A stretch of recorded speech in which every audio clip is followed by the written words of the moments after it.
Phật gia giảng rằng, thế sự vô thường, nhân quả rõ ràng, con người sống cả đời, số phận ra sao, hết thảy đều là từ bản thân mình mà ra.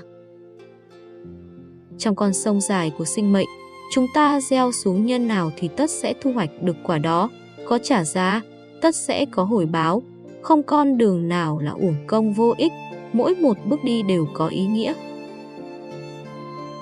Trong Đạo Đức Kinh có viết rằng, tương dục đoạt chi, tất cố dư chi, ý là muốn lấy được vật gì thì trước hết phải cho đi đã.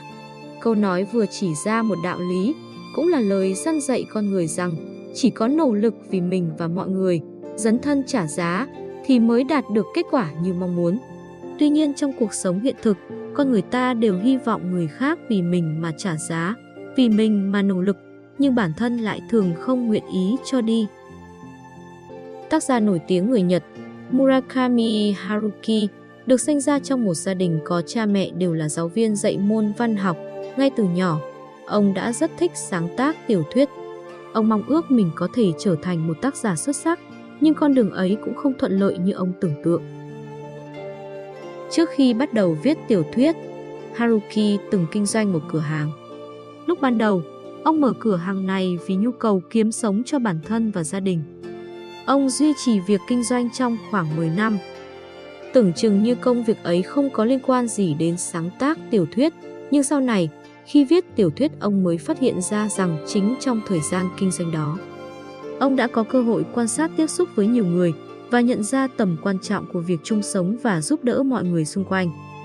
Nhờ đó, Haruki lĩnh hội được nhiều vấn đề xã hội, học được cách vượt qua những trắc trở trong cuộc sống. Sau khi thành danh, Haruki từng chia sẻ rằng những trải nghiệm khó khăn trong cuộc sống đã thôi thúc linh cảm sáng tác của ông. Khoảng thời gian đó ít nhiều đã hỗ trợ ông trong việc viết các tiểu thuyết sau này. Rất nhiều khi, cuộc đời chính là như vậy. Chúng ta cho rằng mình đã đi một con đường sai lầm, khiến chúng ta lạc hướng đến thành công, không thể đạt được kết quả mình mong muốn. Nhưng kỳ thực, đó lại là bước đệm cho thành tựu sau này. Đời người không có con đường nào là uổng công, cho dù là đi đường vòng cũng có thể gặp được những phong cảnh tươi mới. Muốn nhận được hồi báo, nhất định phải thực sự trả giá, làm người hay làm việc, đều cần phải như vậy.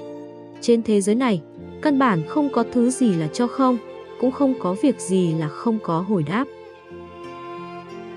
Trong kinh thi có một câu, đầu ngã dĩ mộc qua, báo chi dĩ quỳnh cư.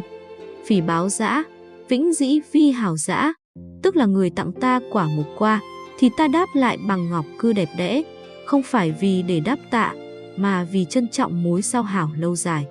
Người tặng mình một vật nhỏ mọn, nhưng lại là chân quý với người, mình báo đáp bằng một vật báu, bản thân cảm thấy vẫn còn chưa đủ. Giữa người với người không gì quý hơn chính là người tặng ta mận, ta trả lại đào, người tặng ta than sưởi ấm trong ngày đông giá rét, ta trượng nghĩa giúp người khi hoạn nạn.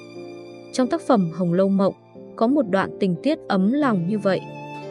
Con rể bà Lưu là cẩu nhi khiến gia đình rơi vào cảnh tán gia bại sản. Lúc ấy, Tết âm lịch sắp đến, nhưng trong nhà không còn một thứ gì để ăn, cũng không còn một chút tiết kiệm nào để gia đình có thể sống qua ngày. Bà Lưu đành phải đến Cổ Phủ để tìm kiếm sự giúp đỡ. Lần đầu tiên gặp mặt, Vương Hy Phượng đã nhiệt tình thiết đãi bà Lưu, hai người hàn huyên rất nhiều chuyện. Lúc bà Lưu rời đi, Vương Hy Phượng tặng bà một khoản tiền khoảng 20 lượng bạc. Bà Lưu nhận được số tiền này, không chỉ giúp gia đình vượt qua khó khăn trước mắt lúc bấy giờ, mà còn có được một vụ mùa bội thu, kiếm được rất nhiều tiền. Cuộc sống của gia đình nhờ vậy mà cải thiện. Sau vụ thu hoạch năm ấy, bà Lưu đã dẫn 2 xe lương thực đến Cổ Phủ để tạ ơn. Sau một thời gian qua lại, bà Lưu và Vương Hy Phượng càng thêm gắn kết thân thiết với nhau. Mấy năm sau, Cổ Phủ bắt đầu suy bại. Những quan viên thân thiết với Cổ Phủ khi xưa vì không muốn bị liên lụy nên đều xa lánh. Vì để giải quyết khó khăn nguy cấp, người nhà Cổ Phủ mặc cho sự phản đối của Vương Hy Phượng đã đem con gái xảo thư của bà bán cho kỹ viện để gán nợ. Bà Lưu biết được tình cảnh của Cổ Phủ, đã mua chuộc được viên cai ngục để vào thăm Vương Hy Phượng. Khi biết Vương Hy Phượng cần tiền để chuộc con gái, bà Lưu đã không do dự bán đi ruộng đất của gia đình, gom góp tiền bạc mà chuộc được xảo thư. Mạnh Tử nói, thương người thì người thương lại mình, kính người thì người kính lại mình.